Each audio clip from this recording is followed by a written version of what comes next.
இந்த வாஸ்துன்ற ஒரு விஷயத்தை நீங்கள் எப்போது பேசினாலும் படிக்கட்டு வாஸ்துல ஒரு பெரிய ரோல் ப்ளே பண்ணும். படிக்கட்டு இல்லாமல் வீடு அமைப்பது வந்து நல்லது. ஆனால் இன்றைய காலகட்டத்துக்கு ஒரு கிரவுண்டு வாங்கிட்டு ஒரு கிரவுண்டில் நான் வீடு கட்டணும் போது ஒரு மாடி 2 மாடி 3 மாடின்னு கட்டினா தான் வந்து அந்த வீட்டில் இருக்கவங்க வாழ முடியும். அப்போ படிக்கட்டு வந்து இனோவேட்டிபிள், அது வந்து இன்றியமையாத ஒரு விஷயமாகிடுது, தவிர்க்க முடியாத ஒரு விஷயமாகிடுது. அந்த வகையில் படிக்கட்டு என்பது வந்து மேற்கு நடுப்பகுதியோ அல்லது தெற்கு நடுப்பகுதியில் அமைக்கணும். எந்த சூழ்நிலையும் வடமேற்கு, அதாவது எந்த மூலையிலும் உள்முலைகளையும், குறிப்பாக வடமேற்கு, தென்மேற்கு, தென்கிழக்கு, வடகிழக்கு, இந்த 4 உள்முலைகளையும் வரக்கூடாது.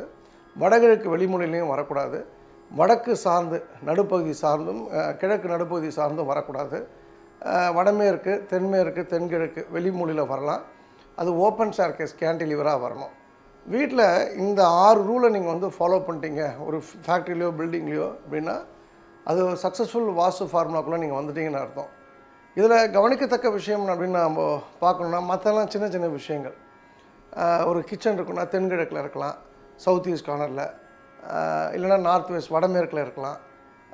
இது வந்து நம்ம தென்மேற்கில் வச்சுக்கலாமா வடகிழக்கில் வச்சுக்கலாம்னா வச்சுக்கக்கூடாது. தென்மேற்கு என்பது படுக்கை அறையை தான், வடகிழக்கு என்பது படுக்கை அறை படிக்கும் அறை. வடகிழக்கில் இல்லைனா வடமேற்குலேயும் படிக்கக்கூடிய அறையை வைக்கலாம். வடமேற்கு படுக்கை அறையாக உபயோகப்படுத்தலாம். மேற்கு நடுப்பகுதி தான் டாய்லெட்டுக்கு சிறந்தது. ஹை சீலிங் இல்லாமல், அதாவது ஒரு ஃப்ளோருக்கு ஹைட் வந்து 10 அடின்னா எல்லா ரூமுக்கும் 10 அடி இருக்கணும். ஒரு ரூமுக்கு மட்டும் 16 அடி 20 அடி அப்படின்னா டபுள் சீலிங் அப்படின்னு சொல்லுவாங்க. அதுபோல் இல்லாமல் வீடு அமைப்பது சிறப்பு. வாஸ்துவோட ஃபண்டமெண்டல் அப்படின்னு சொன்னால் இந்த விஷயங்கள் தான்.